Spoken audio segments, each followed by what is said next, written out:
नमस्कार। आज के वीडियो में एक बहुत ही सेंसिटिव इशू पर हम चर्चा करने जा रहे हैं।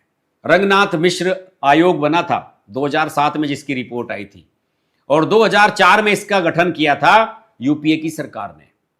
जी हां, यूपीए की सरकार ने।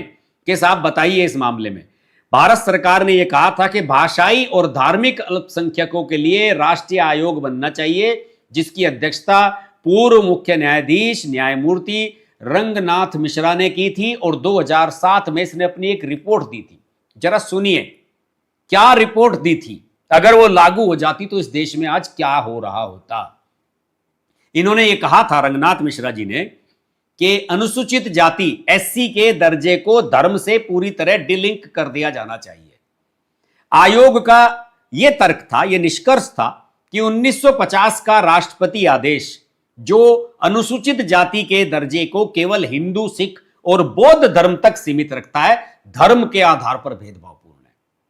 समझिए आप, ये तो अंबेडकर साहब थे जो इतना अच्छा कानून, इतना अच्छा संविधान बना करके चले गए, वरना मूर्खों की इस देश में कमी नहीं थी। रंगनाथ मिश्र आयोग ने दलित, मुसलमानों और ईसाइयों को आरक्षण का लाभ देने की पुरजोर वकालत की थी। यह बात और है कि सरकार ने डेटा की कमी की वजह से और अन्य चिंताओं का हवाला देते हुए इन सिफारिशों को लागू नहीं किया। एक और उदाहरण देता हूं, 2022 का केजी बालकृष्णन आयोग। इस मुद्दे के समाधान और सामाजिक वास्तविकताओं का अध्ययन करने के लिए केंद्र सरकार ने अक्टूबर 2022 में, यही मोदी सरकार ने, भारत के पूर्व न्यायाधीश केजी बालकृष्णन की अध्यक्षता में एक 3 सदस्यीय जांच आयोग का गठन किया। इस आयोग को विशेष रूप से यह अध्ययन करने का जनादेश दिया गया कि क्या हिंदू धर्म से इस्लाम और ईसाई धर्म में धर्मांतरण करने वाले दलितों को आज भी उसी प्रकार के भेदभाव और सामाजिक बहिष्कार का सामना करना पड़ता है। यदि हां, तो क्या उन्हें अनुसूचित जाति का दर्जा दिया जाना चाहिए। आयोग को कई बार विस्तार दिया गया है, और नवीनतम रिपोर्ट जो जून 26 की अभी आई है, उसके अनुसार आयोग ने अपना अध्ययन पूरा कर लिया है तथा उसकी विस्तृत रिपोर्ट सरकार को सौंपे जाने के लिए तैयार है।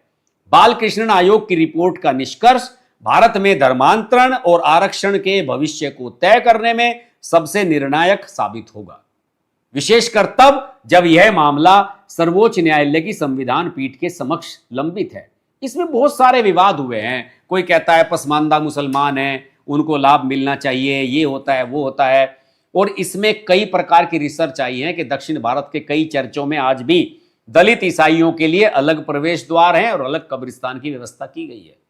मद्रास हाई कोर्ट और सुप्रीम कोर्ट, जिसमें चिंथाड़ा आनंद केस है, उसने इस बात को नजरअंदाज कर दिया कि जाति धर्मांतरित व्यक्ति का पीछा नहीं छोड़ती। धर्मशास्त्र कुछ भी कहे, परंतु सामाजिक स्तर पर भेदभाव जारी रहता है।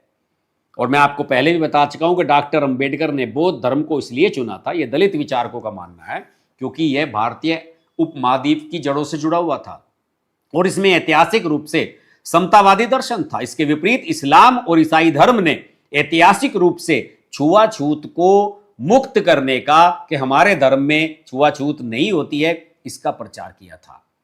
तो जो लाभ लेने की कोशिश कर रहे हैं कि साहब हमारा रिजर्वेशन मिलना चाहिए, जाओ भैया, आप मुसलमान बन चुके हो, मुसलमान हो तो मुसलमान ही रहो, वहां जाकर ओबीसी दलित बनने की कोशिश मत करो, क्योंकि इस्लाम में तो किसी प्रकार का भेदभाव है ही नहीं।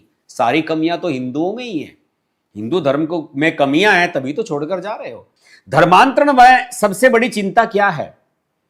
चिंता यह है कि समझ लीजिए कि कोई सिख था, क्रिश्चियन बन गया, कोई बौद्ध था, ईसाई बन गया, कोई हिंदू था, दलित था, मुसलमान बन गया।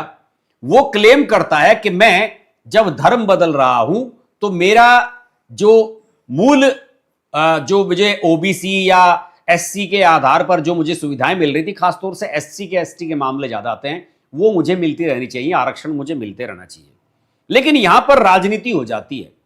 राजनीतिक दल इसमें तलवारें खींच लेते हैं। बहुत सारे ऐसे राजनीतिक दल हैं जो मुसलमानों के वोट लेते हैं। समाजवादी पार्टी है, डीएमके है, लालू की पार्टी है, बहुत सारी ऐसी पार्टियां हैं मुसलमानों के वोटों पर चलती हैं, टीएमसी हैं। लेकिन जब आरक्षण का मुद्दा आता है तो इनके भी मुंह में दही जम जाती है। क्यों? इनका वोट बैंक भी नाराज होता है। ये कहते हैं कि अगर भाई तुम हिंदू से जो मुसलमान दलित बना है, उसको आप हमारे दलितों का आरक्षण दिलवाओगे मुसलमान बनने के बाद भी, तो उस 15% के दायरे में कैसे एडजस्ट होगा? जो हिंदू, बौद्ध, सिख, दलित हैं, उनके आरक्षण में आप उसको कैसे लागू कर सकते हो? इसे लेकर बहुत तकनीकी मामले चल रहे हैं, लगातार बहस चलती रहती है और बीजेपी निश्चित रूप से इसके खिलाफ खड़ी रही है। एल.के. आडवाणी साहब कहा करते थे कि हमारे संविधान निर्माताओं ने भी इस प्रकार के आरक्षण को, जो कन्वर्जन के बाद आरक्षण का लाभ लेने की कोशिश करते हैं, वो देश की एकता के लिए खतरा है। और मेरा तो एक भी मानना है, बहुत सारे लोग घर वापसी की बात करते हैं, ऐसे लोगों की वापसी करा जाए, ये वन वे होना चाहिए। अगर आप इस्लाम में चले गए या क्रिश्चियनिटी में चले गए, जाओ मरो, जो करना है करो, लेकिन वापस हिंदू धर्म में उसको लाने का कोई प्रावधान होना नहीं चाहिए। आपके क्या विचार है इस बारे में? कमेंट के माध्यम से बताइए। आज की वीडियो में इतना ही। आपसे कल फिर मुलाकात होगी, तब तक के लिए नमस्कार।